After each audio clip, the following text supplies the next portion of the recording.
नमस्कार. आज आहे गुरुवार आणि वर्षातला पहिला दिवस आहे म्हणजे 1 जानेवारी. हळदीचं लेपन, रांगोळी झाली, देवपूजा झाली आणि खूप छान वाटत आहे सूर्याची किरणे. नंतर आम्ही बाळूमामाला गेलो आदमापूरमध्ये. तिथं फोटो वगैरे काढले.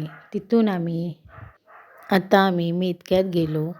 मेतक्यात हा जो खांब दिसतोय हा खांब, एक खांब कैलासात तर दुसरा खांब मेतक्यात, असे इथं महती आहे. मेतक्यामध्ये बाळूमामांचं आणि त्यांच्या बायकोचं दोघांचंही मंदिर आहे. खूप छान मंदिर आहे. मस्तच वाटतं, थंड वाटतं आणि दोघांचंही दर्शन घेतलं, ओटी भरली आणि घरी आले. मस्त असं जेवण बनवलं आणि रात्री चांदण्यामध्ये असे बसले. माझ्याकडून व माझ्या परिवाराकडून सर्वांना नवीन वर्षाच्या खूप खूप शुभेच्छा.